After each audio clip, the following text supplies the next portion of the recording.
this is Dark Magician deck profile. Here we go. Alright, so first off, we'll start off with 3 copies of the man himself, the Dark Magician. So, I like to pick the different artworks over here, so I got 1 Arcana Magician, 1 Little Yugi Dark Side of Dimensions version, and Starter Yugi Evolution from the manga. So I don't have the Anime Magician in here just because I find these more interesting. Alright, 3 copies of Apprentice Illusion Magician over here. So she's the evolved version of Dark Magician Girl. Nice thing about her, she's got this kind of built-in collude effect that you can use on the field, or you can also use it from the hand too, so that's pretty neat. 3 of those. She's necessary. She searches the big guy, and then she also pumps all the magicians up by 2,000, so it's a pretty good deal. Easy way to make Naruto too. 1 copy of the Dark Magician Girl herself. This was just kind of more of a fun sort of thing here. Honestly, you probably ought to be playing Max C instead there, so you can play either or. I just like the Magician Girl, so that's what we're going to go ahead and do. And then we got 2 more big dogs. We got Mahad, and we got Dark Magician of Chaos. Now, again, those can easily be hand traps. You could easily make this a couple of Ghost Ogres and Snow Rabbits, but I'd rather have the Palladium Oracle Mahad just because when he shows up, he becomes, or as soon as you draw him, no matter how you draw him, he hits the field, period. So as long as you don't draw him in your opening hand, which is why we run 1, it's awesome. And then if he leaves the field, if he's destroyed for some reason there, and he doesn't knock out a big 4,000 point dark type monster because he jumps up to 5,000 when he fights a dark monster. But if he doesn't do that and he loses, then boom, you get the actual Dark Magician himself, so not such a bad deal. And of course everybody knows what DMOC does. It's not the most optimal card in the universe, but you know what, it's very, very playable now, and then it does get you back your spell cards there.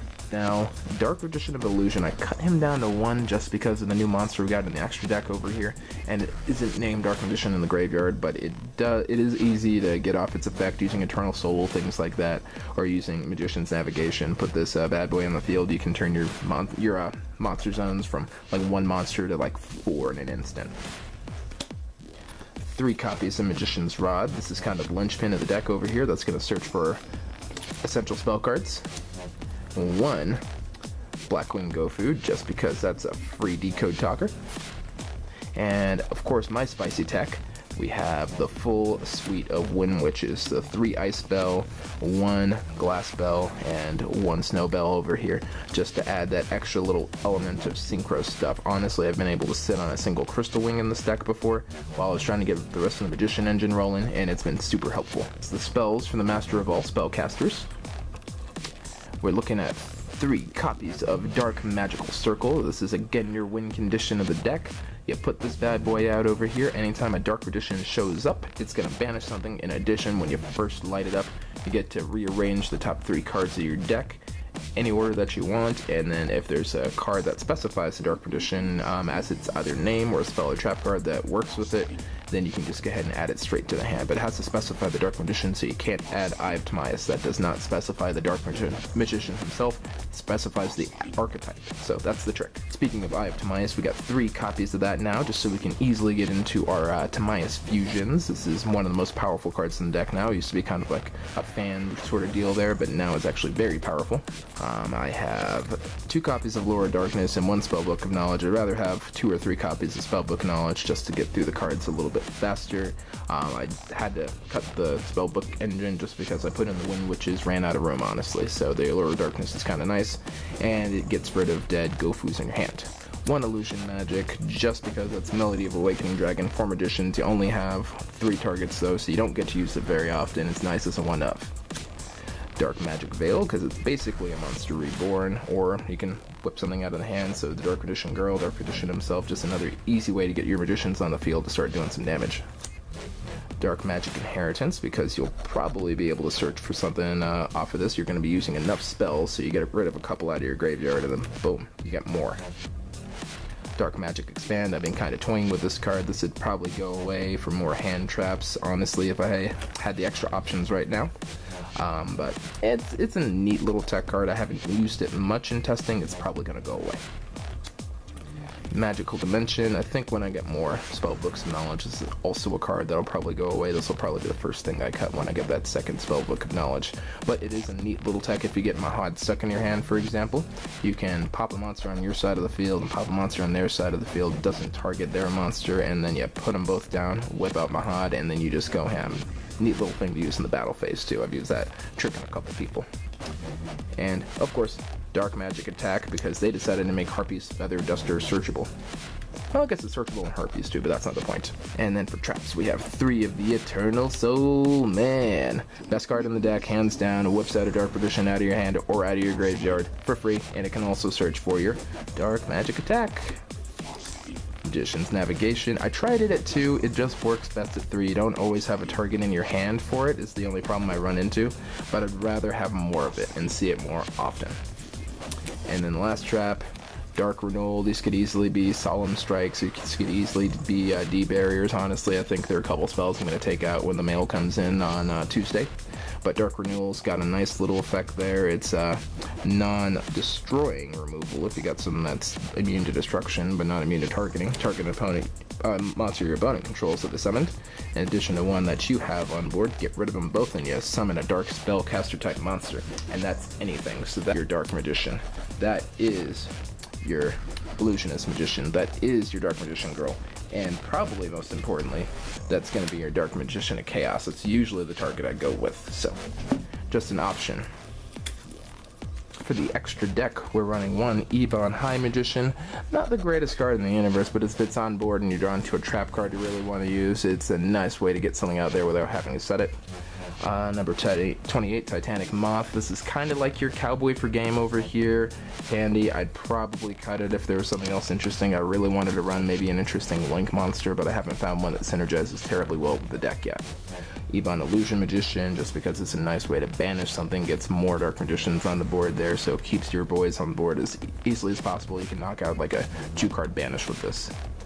Number 11, Big Eye, just because it's the hands down best rank 7 in the game right now. Steal a monster. End of story. Red Eyes Flare Metal Dragon, just because Joey's our best friend, because this is a Yugi deck, so Joey's our best friend. And it also works as kind of a pseudo cowboy over there. You leave somebody with 1,000 life points or whatever, if you can summon this bad boy, and then they have to resolve 2 cards successfully and get rid of this at the same time. If they play 2 cards, they resolve, they can't get rid of this while they're doing it. GG, that's it. And then talking synchros, we have 1 copy of Winwinch Winterbell. So that one actually does a little bit of burn damage too, which is kind of nice. Clear Wing Synchro Dragon over here. Sometimes this one can be stronger than Crystal Wing, so occasionally I will just sit on this and then I'll use Spellbook of Knowledge on the ice spell. So that'll work around Crystal Wing sometimes here. And of course we have Crystal Wing Synchro Dragon here. So this thing is indestructible when you use Ice Spell with it. It can still be targeted, but you'll probably be able to negate most targeting monster effects. And now for the fusions, Dark Magician Girl, Dragon Knight, kind of a flavored choice. I like the spot removal, it's a blast. Dark Paladin, good lockdown card. If you have cards to burn in your hand, awesome. It's going to keep your opponent's spells off the board. Amulet Dragon, if you've got a bunch of spells in the grave, you really just need to swing for that last bit of damage. It's good stuff, probably not my first go-to, but it's a floater too, so it'll bring back your D-Mock or your Dark Magician in the graveyard. And of course, last but not least, the Dark Magician Dragon Knight. You can easily run 2 of them. I'm just running 1 just because I like having a bigger toolbox of cards. I bet you the Moth will probably go first. If I do decide to add another one in, then Titanic Moth's probably going to go. But that's not the point. Point is, with this bad boy over here, it protects your back row, so your Dark Magician cards on the back row, in addition to being Dark Magician himself, setting off Eternal Soul's effect to protect him too. 3,000 point beat stick, dragon, dark type, and it's a level 8, so pretty strong stuff if you decide you want to add in some level 8 overlay materials there. So, Link Spider, Proxy Dragon, Decode Talker, because those are the links. So, honestly, sometimes you can just go, if you go straight into the proxy with the Gofu, you make the Decode Talker, and I guess you can make a Link Spider later or whatever. If you get stuck on something, I guess make a Link Spider, but again, not sure you might just the Link Spider. It's just an option. Side deck is typical Yugi jank, things like that. I don't think that's too terribly important. You just kind of set that up to your meta. I guess for the kaijus, I usually have the best luck with either Ride In, because I'll send that off and I'll use that for allure material, or alternately I'll use Homunculus, and then I can use that for the various pool of rank 7 XYZ monsters too if I end up with that on my side of the field for whatever reason. So that's how I'm playing the Master of all Spellcasters. It's a pretty decent anti-meta pick right now. I don't think it's going to be the strongest. It's not always the most consistent deck opening up, especially in a few of the other builds, like the Demise builds. You often find yourself without a Dark Magician that you can use to get the trap cards and spell cards and things like that. And it's just a rough day. You really got to work around. So I think having the Crystal Wing engine in here has been pretty helpful. It's balanced out the deck a little bit, made it a bit more consistent. It gives me some more flexibility and options. But what do you guys think? Comment down below, like, subscribe, shoot, dislike if you didn't like it. Let's be honest, because I want to know what kind of content that you guys like. So in the meantime, on that bombshell, Ace of Bats signing out.